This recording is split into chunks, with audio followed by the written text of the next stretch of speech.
A bus is a challenging environment to try and make things straight and square. And what I did before I attached this bracket is I put the refrigerator in place. And then I used a board to keep the bottom of the bracket in line with the refrigerator. Here's the back side of the wall. And while studs would normally run the same as this, I just put these sideways because they're not holding a lot of weight, and this way makes it a lot easier to hit the 2x4 with a screw from the bracket from the other side rather than mounting it sideways. I put one screw in from underneath, and then up here, this one was just toe-nailed in. I did the same over here with this longer board. Typically, you also have to drill a sizable round hole, like maybe 2 inches, for the electrical and the refrigerant lines to pass through. As luck would have it, I put this 4x8 sheet of wall material up, and it just didn't go quite to the end. Had I realized that when I was framing, I probably would have had my frame end on this end, but as it turns out, got this little gap here, which is in the perfect place. Here's the air conditioner itself, turned upside down. When you get this, both this refrigeration line and this line are laying horizontally here for packaging, but if you're going to mount this through a wall, you need to carefully take these copper lines and just rotate them 90 degrees. And then it's also a good idea if you're shoving these through a 2-inch hole. And if you've got to put these through a 2-inch hole, which is the normal way to install this, it's really kind of nice to tape these together in like a little mass, but make it so it's almost like a ramp, so it goes through the hole nicely. In my case, I have a big gap to put them through, so it's not as big of a deal. So let's go ahead and mount this on the wall. And how it mounts is that right here and on the other side, there's the top of the mount. So you put the top in first on basically the metal fingers that are up there. So you're going to slide this in, and then it snaps right in the bottom on these guys right here. I'll zoom in on these little fingers to stick up here. So those are the fingers of the bracket. And then also the bracket is more narrow than the air conditioner, and once you mount it, you can move the air conditioner back and forth by an inch or two, right or left. Kind of helps with getting it just right.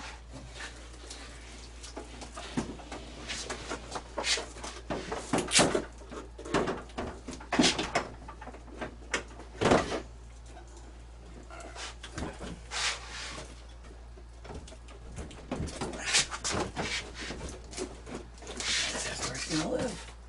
Right there.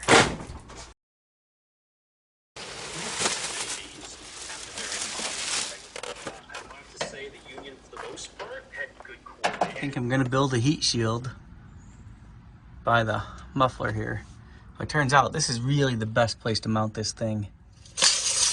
I don't think while driving the heat from the muffler is gonna be a significant issue, as the air is coming in this way and coming out that way anyhow. And then while parked, I mean, initially the muffler is hot, but it'll cool down when we're at our campsite and be a non-issue. So I think this will be okay. And whoa, and there's a good bit of space in here. So I have this piece of angle iron, which is laying around. It's, I think, 1-inch angle. It's just 70 inches long or something. So I'm gonna cut it into 4 equal pieces, and essentially just gonna connect the angle iron to the top and then along all 4 sides here. I think that'll be just fine. If it needs a little more rigidity, maybe we'll try to build a triangle, angle piece off of one of the sides or something.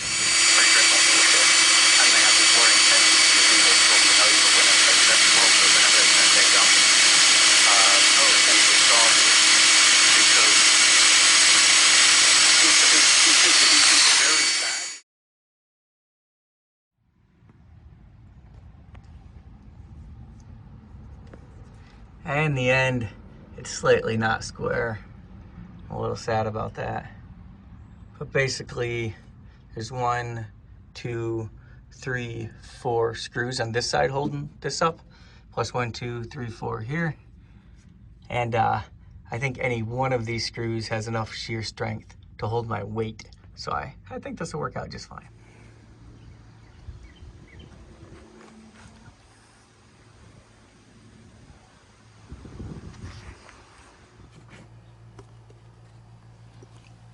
So the refrigerant lines and the drain line,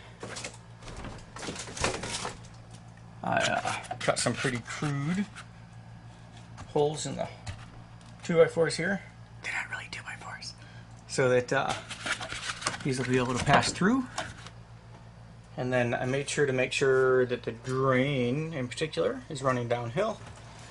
And they can make a 90. I drilled a hole right to the bottom.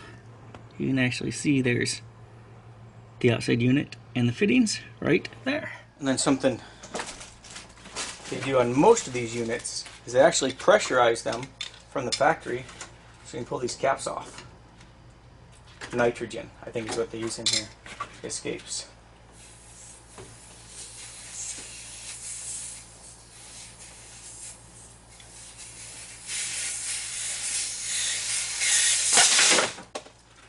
And that lets you know that the head unit and the lines going to it are in fact sealed and do not leak, which is pretty handy. And before we go much further, one thing I like to do is just with my fingers and visually, I make sure that the ends of each of these feel and look 100% pristine. And I also check the female end of the connectors. And you want to be careful not to ever, when you're bending these lines, not to put a kink in them. I'll be real gentle and do relatively sweeping turns if you're able.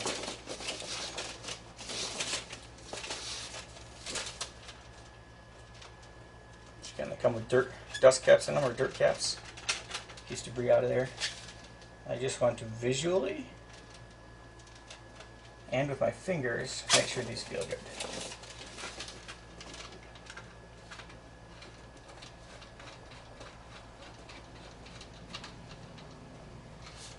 And of course we'll have to come by and tighten those up. But for now I just want to see how the lines fit here.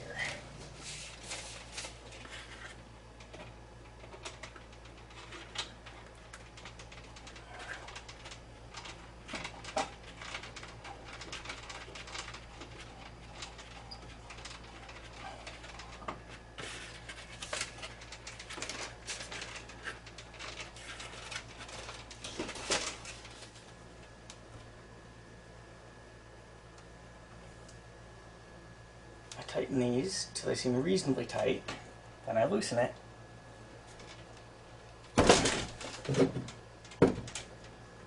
Then I torque it. Torque it to where it belongs.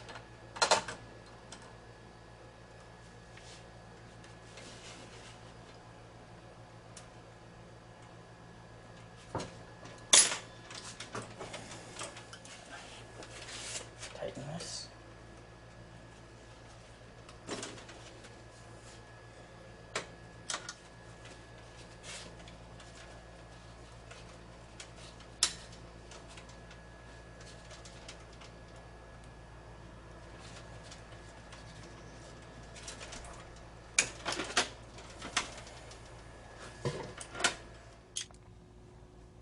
So I connected both of these with the same method I used up above, where I tighten it maybe 50% of the torque it's supposed to have, loosen it, tighten it back up to the recommended foot-pounds of torque.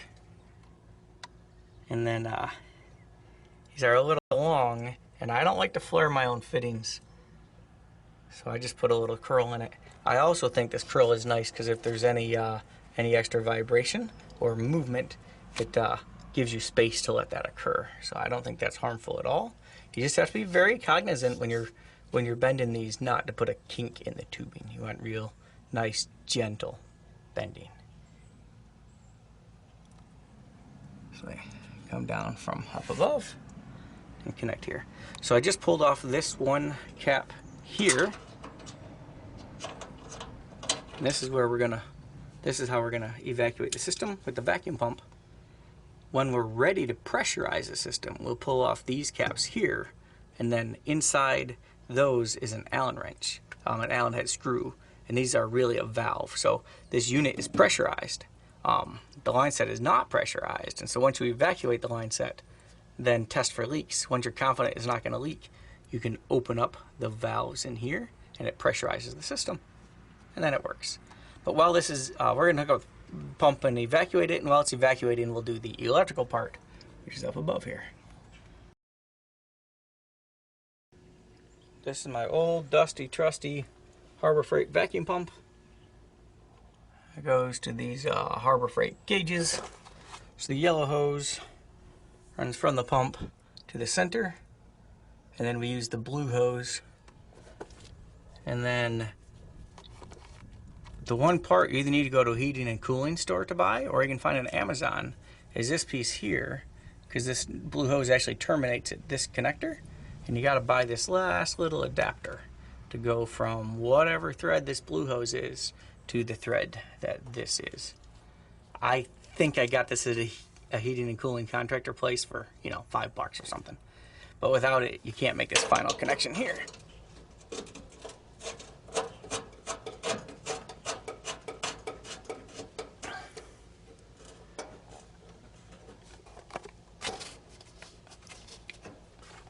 So 100% of the time that I found a leak while vacuuming, it's been because one of these hand tightened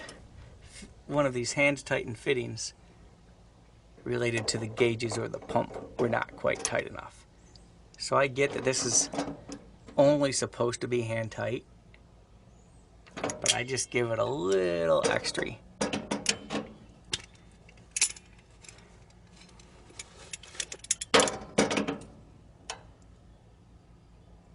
After checking the oil level in the pump, we'll go ahead and fire this guy up. And right now, it's just vacuuming from the yellow line up to here, but it can't go anywhere. I'll verify the red's closed. So, what we're going to do is open this valve, which then connects the two of these together. Oh, it's off right now. So turn it on, and we can actually see the gauge fall. Once it evacuates, should get to where I drew that black line with a Sharpie marker.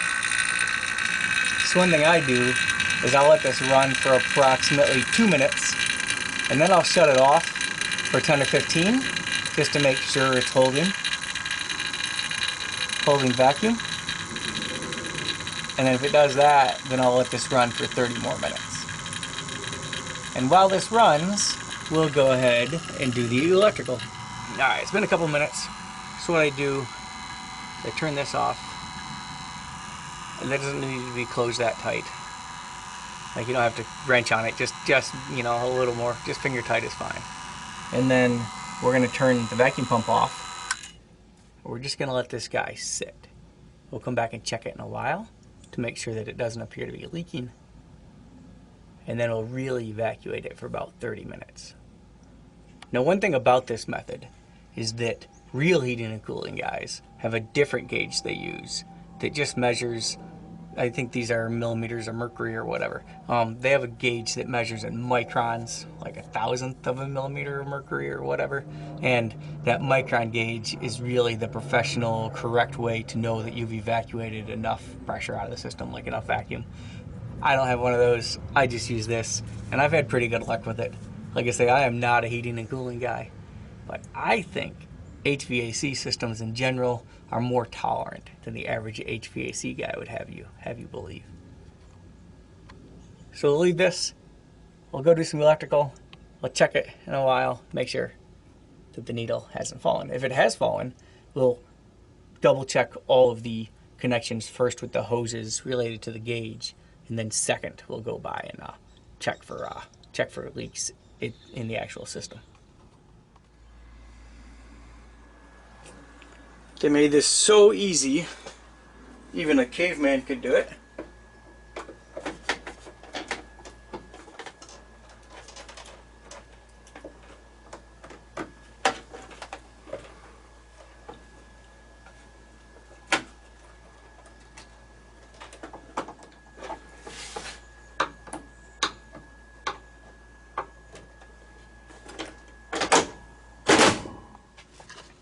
so the electrical on the outside part,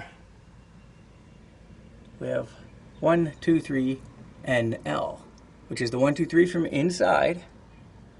And then N is for neutral, L is for a line, I think. I'm no electrician. We have our 1, 2, 3 ground from inside, but we also have to be able to connect this to the power, to power the whole unit. We also have our white, which is neutral, our L, which is black, and then a ground. And don't forget to run your wires through the grommets of this cover before connecting them. So we have our 1, 2, 3 neutral, line, and 2 grounds hooked up. I will verify inside before I put power to this that the colors are correct. Yellow, white, black. Just want to make sure that 1, 2, 3 is yellow, white, black inside as well as outside, because that's what really matters. So we'll wrestle this cover into place, put some screws in it, and it'll be done down here. We can go work on the refrigeration portion. Alright, so it's been quite a few minutes. I'll start the pump back up, and then just open this to make sure it doesn't really fall any. Make sure it's precisely where I left it, which it is, so that's good. So then we'll open this guy, and we'll let this run. I'll set my stopwatch for 30 minutes. Alright, so I've let the vacuum pump run for 30 minutes.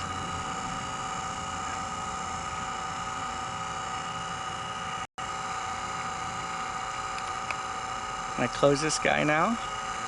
I'm going to turn off the pump. We're going to let this guy sit another maybe 20 minutes just to make sure that that needle doesn't move at all. Okay, we're back. Still right where we want it. Another good test here is to turn on the vacuum pump if you're not sure, and then just open this up and make sure the needle doesn't move at all when you open it. Right there is where it's opening, and you can see the needle doesn't move at all. This is exactly what we wanted to see. So what I do, I gotta pull this cap off.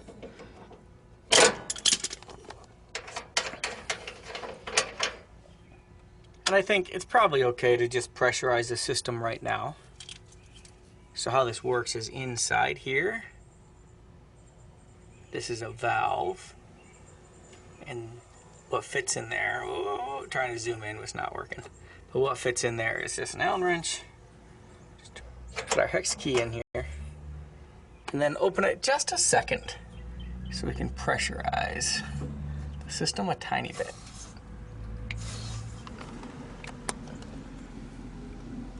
So what I did is I opened the hex key for a few seconds. I let it go, and I'm going to call that about 50, I think about 51 or 52. And then we can just leave it pressurized for a little while, and then we can come back, make sure we didn't lose any pressure. Occasionally, what I understand is if you have some kind of leak, it may not leak under vacuum, but it might leak under pressure. Real heating and cooling guys, they do this step before they vacuum, and they do it with nitrogen, but I don't have a nitrogen setup. Alright, so we passed the pressure test. Now, one thing that's very important, before you pressurize this system to however much it is, which is a lot, undo this guy. Because you wait until you got some hundreds of pounds of pressure in these lines, taking this off just makes a big mess, and has a bunch of refrigerant coming out. It's very unpleasant. Don't ask how I know. So go ahead and pull this guy off now, and then we'll put the cap back on there, and we'll slowly open this valve, and we'll take this cap off and open that valve as well. And one thing I neglected to mention is once the pressure equalizes in here, like you don't hear the gas moving anymore, make sure both of these valves get opened all the way. But be real gentle, you don't want to damage them at the end. And then we're going to put both the caps back on, and we're going to tighten the caps. Alright, here's a kilowatt meter. I don't know, something seems to be on, taking 4 watts, but no big deal. So let's take the remote control for the air conditioner, turn it on. Maybe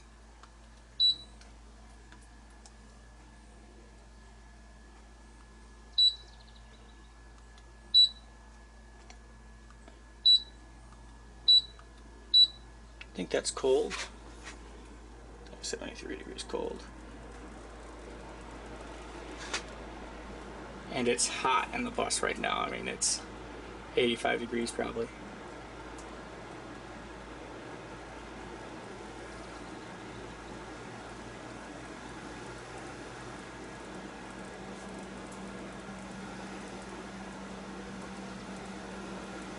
This is with a huge temperature differential, so this thing's running full out.